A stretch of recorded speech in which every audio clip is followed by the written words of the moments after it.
Yes. And speaking of fucked upness, we have special guests with us, Matt Orfala. And happy to be your example of fucked upness, Jimmy. you should just take. I appreciate you putting on a fresh T-shirt for us. It was nice. That other one, the collar wasn't. It was. A little, oh yeah. A little stretched out, showing too much hair. Yeah. Yeah. It was like we're getting ready to do a Michael Tracy video. Matt Orfala, friend of the show. This is what they've written down. The show is with us. He is an independent video producer extraordinaire and is here to talk about.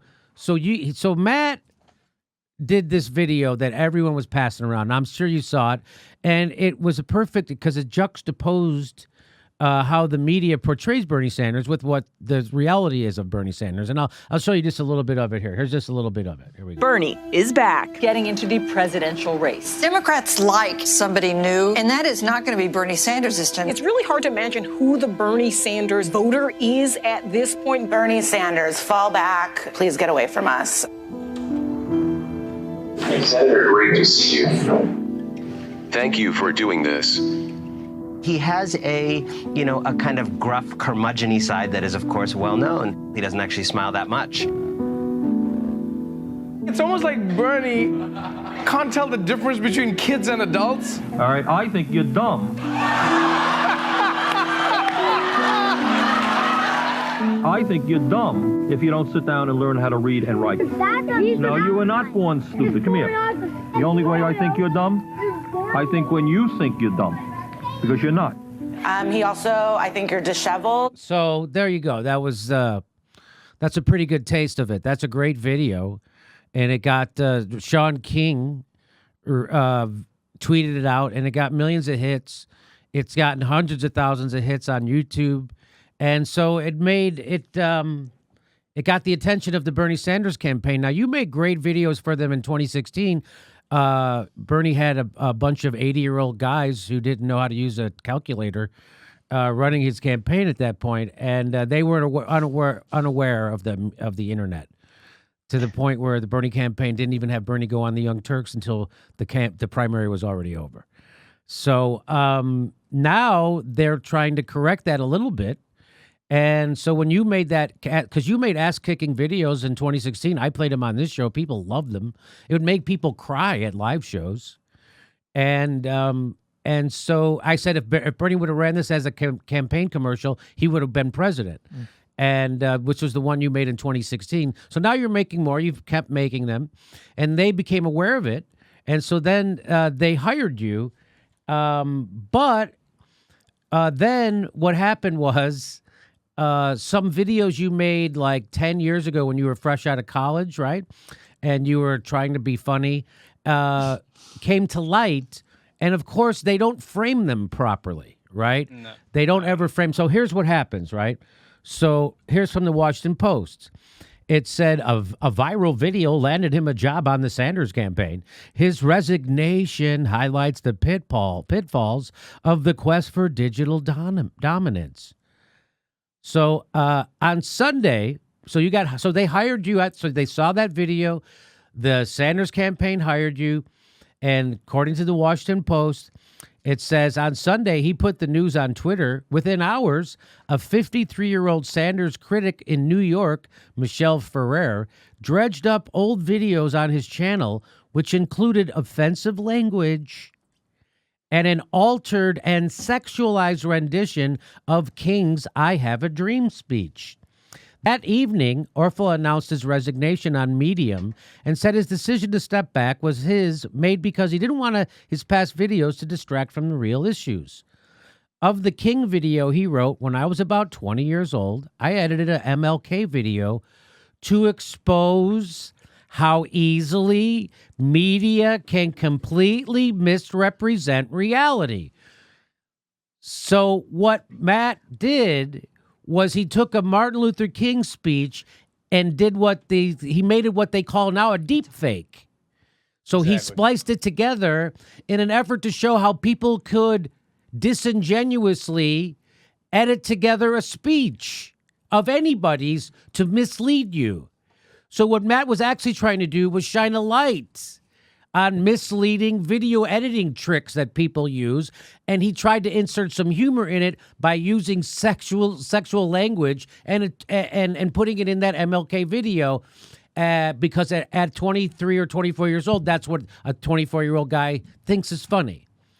But also, now they're using the same standards that they used to judge a news segment to judge that segment, which you were doing it as satire, ironically, and to show how the news media can misframe something. And what does the news media do? They misframe your video about misframing videos. Yes. So that's kind of the ultimate irony here. And the other irony was the other irony, well, I'm going to get to the other part. So this part here, he also apologized for using offensive language about people with special needs. You never criticized people with special needs. What did you do? I uttered the word retarded. I referred to myself as retarded. Yeah, 9 years ago. So about 8 years ago, it started to be not okay to use that word. We used to use it all the time in comedy, for sure. Constantly. I remember when I was anyway, I don't even have to tell you about it. But now we all know better, and now we don't use that word anymore, do we, Matt? I don't use it anymore. No, so Jimmy. They dropped up a video before the big PC push to get people to stop using that word, and they're acting like you're using it right now, and that you were aiming it at special needs people. That's which the biggest you weren't. thing. That's what bothers me the most. It's like, okay, there's a huge difference from uttering a word and directly insulting people with special needs. That's not what I did. Right. The amazing thing is they could have just it would have been simpler. They could have explained it more accurately and succinctly if they just said, Matt apologized for using the word retarded. No, they didn't do that. The way they word it makes it sound like it sound like you were using that word in an attack at special needs, and you weren't. I wasn't talking about people with special needs. They say I use that's just kills me.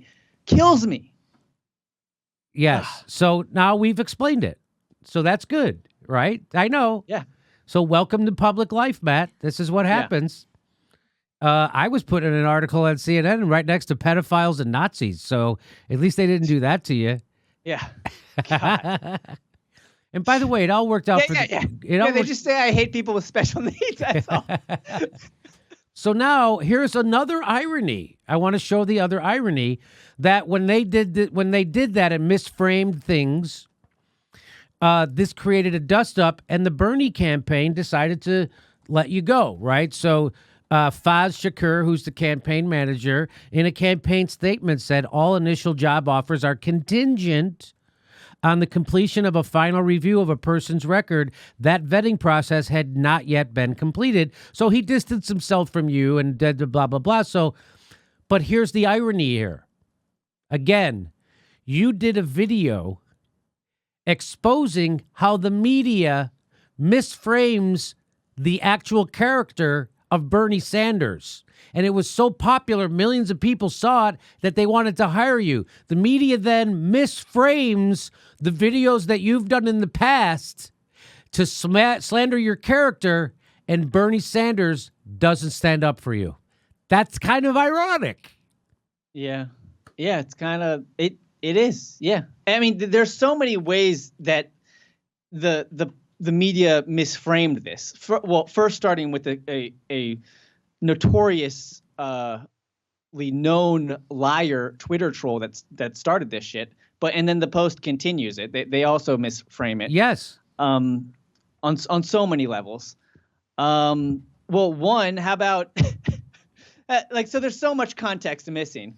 Well, luckily, at least, so unlike the Twitter troll, at least the Post they said they acknowledged that this video was to the purpose of this video was to expose the possibility of media manipulation. Of course, that's only like a little part of it. That's sandwiched into oh, how terrible and crude this 20-year-old made a crude joke when he was 20. But here's the thing: is they go, Matt says that this was to expose media manipulation. How about no? It was. It's been documented in that YouTube description for over 10 years. But they go, oh no, Matt claims, Matt says. Yeah, that's very Weasley. It's a fact. It's been documented for over 10 years. Come on. So that's a very Weasley way to write that article. And don't forget the Washington Post. Who's it owned by? Jeff Bezos. Who's his number one enemy politically besides Trump? It's really Bernie Sanders. And so of course they wrote it that way. Of course they didn't say what was actually happening. So welcome to the grown-up world of shitty corporate reporting. There you go. Of course. And the irony is that Bernie didn't instead take this an opportunity to show, hey, here's another example of how the media slanders someone's character and misframes issues, right? Just like they did with him, oh, you made $1 million off a book. He's 70-something years old. He wrote a book. Well, somehow they turned that into a scandal. Yeah. So he didn't just write a book, Jimmy. He wrote a great book. I know, right? A book people wanted to read. That motherfucker. By the way, and he has 2 winter coats. 2 coats. So anyway, instead of him using this as an enabler, he just knuckles under the pressure. Just like when the Sanders campaign apologized for random Twitter trolls who were coming at supposedly the Working Families Party. He just decided to apologize. He does it constantly. Before he criticizes Joe Biden, he first says how much he likes him and what a good friends they are. Joe Biden is the problem. Joe Biden is the reason we have Donald Trump, and people are pissed off about it. And so it's just another step. I mean, to me, if Bernie loses, this is why he will lose. He doesn't stand. He stands up more than most, but not enough.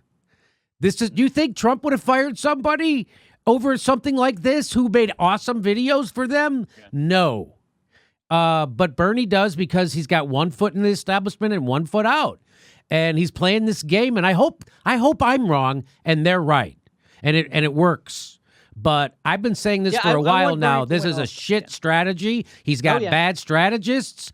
And this is another example of how they throw this guy under the bus. The irony that he made a video showing how the media misframes Bernie's character, and then the media misframes your character, and Bernie didn't stand up for it. That is a heartbreaker for me. Yeah, no, it broke my heart too.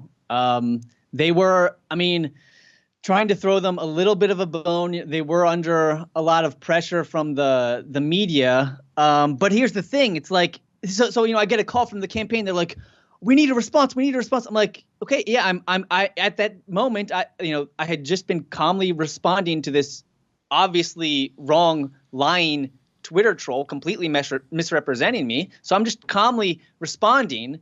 But then they're all panicked and rushed. And they get me all panicked and rushed, and they're worried that it's going to be like a debate question. That's how the media was like framing it to them. Like, we need an answer. We might bring this up in the debates. It's like, hold on. Well, here's the thing, Jimmy, is that whole rising up video that helped the campaign. There's no question it helped the campaign. Why did it help the campaign? Because it addressed the media lies head on, and it just split those lies open, wide open for everyone to see, and that helped the campaign. And so I can't help but wonder, if they stood up, couldn't that just be of another example of, wouldn't it help them more? Exactly. Yes. Look how unfair the media is being, digging into a 10-plus-year-old dumb YouTube video. Yeah, I agree. That's ridiculous. And so I think that would have helped the campaign. Hey, Matt, I think most regular people see that. I'm with you. I'm with you 1,000%. This is the bad feeling that people get on Bernie's strategy, right? Everybody loves Bernie's platform, his policies. Everybody loves that Bernie, the way he's lived his life and the example he sets, and he doesn't take the corporate money, but he is willing to roll over when as soon as the establishment pressures him, like he did at the convention when he let them just, take the credentials away from his delegates, and he never stood up for them, and they turned the lights out and the sound can, and he never stood up for them, right? And then he tell them He went on a unity tour, and now here it is. Just unbelievable irony, Matt. I don't want to say it. I don't want to beat a dead horse or whatever, but it's just jaw-dropping, the irony that's involved here, that you did a video showing how the media misrepresented his character. They then misrepresent your character, and he didn't stand up for you. That doesn't bode well. I don't know what that says, but if he loses, it's going to be because whatever the character flaw in his campaign is that allows shit like that to happen. Yeah, and you know what the character flaw is? This is the sad thing is the character flaw, big quotes, is that he's a goddamn moral person. He actually cares about people, cares about people's feelings. And, you don't want to offend people unnecessarily, and I understand that, but, in this situation where, clearly someone's being attacked for wrongly being attacked, you shouldn't be doing the whole, bowing your head to the PC assholes, So I just, anyway, but yes. How are you going to run a revolution when you cower every time the PC assholes do something like this instead of standing up? And Jimmy, honestly, I've had more people upset respond to me upset about my apology than they were upset about any dumb old YouTube video. And so really that is the reality of the situation, of the climate. Trump's, being president, that's evidence of that too. And it's just, I feel like, it's a shame because that's one of Trump's greatest strengths. It just sucks that a fucking awful person like Trump is he's the one that's standing up to the PC assholes. I mean, it's I know. Why is he shouldn't be the only one. He's the one calling out the media. He's not the only one. Most of the country, including anybody all over demographics, they understand PC culture can go too far, and we shouldn't let that happen. But the campaign, they're nervous. This wasn't, but Matt, this wasn't PC culture. Mm-hmm. This wasn't PC culture. This was someone deliberately misframing what you did and knowing that the Sanders campaign would probably fold, and they did. That's got nothing to do with PC culture, I don't think. Well, using the word retarded. Yeah, I mean, but they're playing off of PC culture. You know what I mean? They're using PC culture in a very disingenuous and cynical way. Well, that's the problematic part of PC culture. Right. I got nothing wrong with if something offends some people. You don't use that word anymore. You don't say it anymore. That offended those people because we all know when you know better, you do better. Now we all know better. That wasn't a thing 10 years ago that you weren't allowed to say that word. It is now. Now it's a thing. So now we all get it. Anyway, well, Matt, I appreciate you coming on, and I tried to tell you in the long run this is good because this is why working inside of a corporate culture is not good for guys like you and me, right? That we got to do our own things, and that's when we actually thrive. We didn't talk about this yet, but I have another video I might do, I might not. But it was about how they wanted you to edit out that Trevor Noah stuff out of that video. Dude, that's a crazy, whole story right? on its own. That's a whole nother video. That's a whole nother video. How they we love your video. Now change it. It's unbelievable. But it's kind of related because it's that whole, like you're saying, the corporate culture, the bureaucratic culture that's just afraid to try anything different. That's afraid to possibly, offend somebody or it's just unbelievable. Because it was more than that Trevor Noah thing, Jimmy. Literally any meaningful part of that video, they wanted to get rid of. That whole part, I don't know if you played it, but the whole part where with the woman crying because she had to go to Canada to get the insulin to keep her son alive for 1/10 of the price that it costs in America. They said we're going to cut that. What? Why would?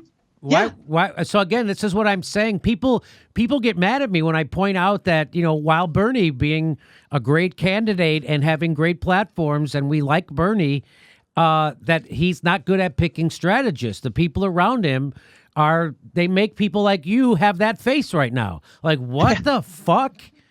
That's exactly right. And I'm the only one I think is sounding the alarm. But people don't realize that, when they started Our Revolution, Bernie put his top guy, Jeff Weaver, in charge of Our Revolution. They had 13 employees. 8 of them walked out the day they appointed Jeff Weaver. That's how big of a F-up Jeff Weaver is. And that barely gets reported. It did get reported, but it barely, no one really knows, Our Revolution, Jeff Weaver, it doesn't really people know.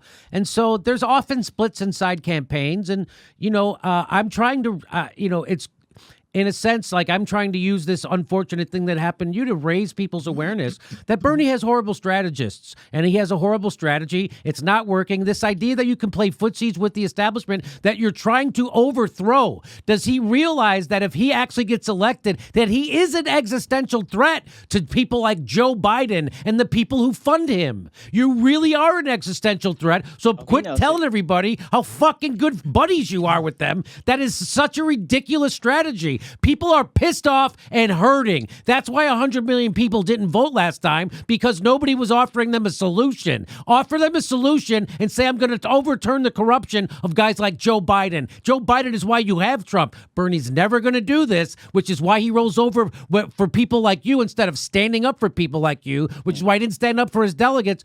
Bernie's a great guy. Everybody has flaws, but I'm afraid he has a fatal flaw. This idea that he can have one foot in the establishment while he tries to overthrow it is not, I don't think it's going to work. Hey, again, hopefully I'm wrong. Hopefully not standing up for you is the way to go. Hopefully that will win him but I'm thinking it's not. Hopefully not taking the knockout punch on Joe Biden when he says, how are you going to pay for Medicare for all? Hopefully not doing that and just jabbing him and telling everybody what a good friend you are to him before you tell them what's wrong. Maybe that is the winning strategy. We'll find out. Time will tell. Maybe I will be wrong, and I hope I am. Believe me, I hope I am. Because Bernie ain't fucking changing. He ain't ever gonna give both barrels to the establishment. He's never gonna stand up for you. He's been playing along. This is the problem. You can't have a revolution inside of a counter-revolutionary party. You can't make the people you're trying to overthrow happy. You can't placate them at the same time you try to overthrow them. What does that make sense to you, Matt? A lot of it makes sense to me. I agree with most of it. To be somewhat fair, like, all right, Dan, stop the interview, and we'll see you tomorrow. Can I give you some thoughts? Yes, tell me what you disagree about. Okay, well, I mean, just to be somewhat fair, like, just me personally, him standing up for me, obviously it's a huge disappointment. I think it was the wrong thing to do. But there are bigger issues like taking on Joe Biden, taking on big insurance and all this. Again, this was the perfect scenario to highlight and expose how the media does this shit. Yeah. But they panicked. They panicked. Not a good sign. Let me push back on a little bit too. I do think Bernie really does go after Biden constantly. Yes, he does call him his friend, and I understand why that would piss you off. He goes after the establishment, and he does offer solutions. Just imagine what Trump is going to say to Biden if he's on the debate stage with him. Oh yeah, that's true. Oh yeah, and that's why I don't expect Biden to win in general. Yeah. So yeah, if Bernie did say the same stuff, yeah. All Bernie has to do is turn to Joe Biden and go, Joe, I think you're being paid to not understand how Medicare for all works. In fact, I have the data right here. You are being paid to not. Your kind of corruption we're getting rid of. He won't do it. He won't do that little thing. First he goes, you're a great guy. Everybody's great. Has he really not pointed out that Joe Biden is funded by big insurance? Well, if you think the way he's doing it is landing a knockout punch, you're wrong. Joe Biden is now the Hunter Biden scandal, because the press is protecting him so much, actually boosting Joe Biden's numbers right now. Did you know that? That is actually happening. So, yeah, Bernie's not landing knockout punches. He's got to go. It's not a conspiracy theory that you were corrupt with your kid on the energy board of Burisma and in China and on the Amtrak board, by the way. He's got to say that. But he's not. He's not saying it. Again, maybe part of it is because some of the knockout punches, like when he called out the Democratic establishment in the last debate, that got attributed to Elizabeth Warren in 3 media outlets. So again, and he should highlight how this gets I mean, he's got it. again, it's not working like it should. And again, hopefully they know more than me. They didn't last time. And the idea that you're going to have a revolution, but first I'm going to go on a fucking unity tour. Huh. Yeah. Well, I mean, that's the kind of schizophrenic thinking, right? It's like magical thinking in the Bernie campaign that somehow if they think we're going to win, that the Narrowtandans and everybody will just get in line. It's never going to happen. And this again, to think that they're going to let him become the nominee without him friggin' having to slaughter them politically, which is what he has to do. They're not going to let that happen. They wouldn't even let Keith Ellison become the head of the DNC for F's sake. You see what they did to install Tom Perez. That little thing. Debbie Wasserman Schultz still sits in Congress.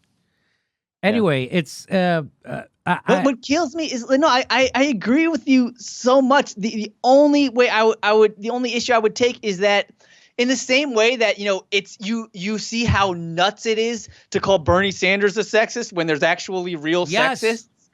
I just feel like to some degree, sometimes you might be doing the same thing when you say like, oh, Bernie Sanders is playing footsies with the establishment. Because if he's playing footsies with the establishment, and I agree he's not being as hard as he should be, then what the hell do you call what Elizabeth Warren and everyone else is doing, I mean, I guess they're giving blowjobs to the establishment under the table. I'm saying I agree. No, Tulsi Gabbard is stealing his strategy. The only problem is that she's got such a consolidated media smear campaign against her. It's hard for the real truth to get. I mean, that just shows you how afraid of the truth they are. A candidate polling at 2% tells you the truth about Syria for 2 seconds on national TV, and the whole arm of the Clinton media army comes down on her in an unbelievable smear. So, and that same thing, they're all rallying around Joe Biden. They're calling Hunter Biden's involvement in Ukraine a conspiracy thing. It's not a conspiracy; it's a fact. It's what happened. He's corrupt to the hilt. So anyway, all right. Well, listen, Matt. What do you? So, but the good thing is, you make videos. People like me hire you to make videos, right?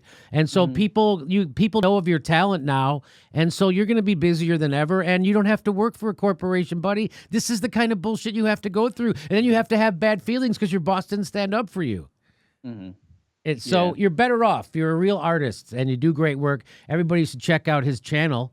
You can go see that. You didn't take down that MLK video, did you? Because that would have. I haven't because even though I'm not proud of it, that's like an admission of guilt, right? If you take it down, I just feel like if I took it down, it would people would assume it's far, far, far worse than it actually is. And the thing is, with the internet, for better or worse, shit's gonna continue to exist everywhere. So I'd rather just have it on my own channel where I can make sure that it is. Seen where in it's the right given context. proper context. Right. Exactly. And in the description box underneath that MLK video, you literally say, this is here to prove how people can manipulate video to, right? Yes. Yeah. Online and TV, how it can completely misrepresent reality. Okay. Well, I appreciate you, Matt. Thanks for all your good work. And I look forward to your new videos coming out. And everybody check out. Now, what is it? How do they... You go to ORF. YouTube? Yeah, youtube.com/ORF. On Twitter, it's a 0RF. That gets them. Oh, but yeah. Dummy. Why would you do that? I don't know. I liked having just 3 letters. I liked that. But why wouldn't you just go ORF? Why is it? Oh, someone already took it. Oh. Unfortunately, it's like some Austrian, Russian. Why didn't you just go ORF 2 or something? Yeah, I guess I could have done that. Oh. I went Jimmy _Dore, which that's hard too. People underscore is not, but somebody already had Jimmy Dore. What am I going to do? Did you ever find that Jimmy Dore? Who? Yeah, he's some guy. He doesn't even use the goddamn Twitter account anymore. He's some guy in freaking in Ireland. He doesn't. But really, I think the last time he tweeted was 2016 or something. Fucking Jimmy Dore, am I right? You should find out. Hey, you know what? We might even be related. Huh? Find out. That'd be cool. I never even thought of that. Tweet at him. See what happens. Like, that's not a common name in Ireland. I mean, it's like semi-common, but not like, like it's not like a real Irish name like O'Connor or something like that. Mm-hmm. I think it's originally a French Dore, Dore. It was Dore, and then when they went to Ireland, they took the A off, and it was just Dore. DM him. See what happens. I should DM him. Hi, Jimmy Dore. This is the other Jimmy Dore. I went on a podcast once and I said that they were doing this, and then all the people who listened to that podcast were harassing that kid. Why don't you give him your fuck? Don't do that. I didn't say that he has a right to have it. It's his. It's my name. Yeah, I didn't tell him to do that. All right, Matt, we're going to talk to you later, and keep your chin up, buddy. Thank you, Jim. Our next live Jimmy Dore show is November 5th in Buffalo, New York, November 17th in Philadelphia, and December 27th in Honolulu. Go to jimmydorecomedy.com for a link for all of our live shows and become a patron or a Jimmy Dore Show member at jimmydorecomedy.com/join and support the show. We give you hours of bonus content every week. Thanks for your support.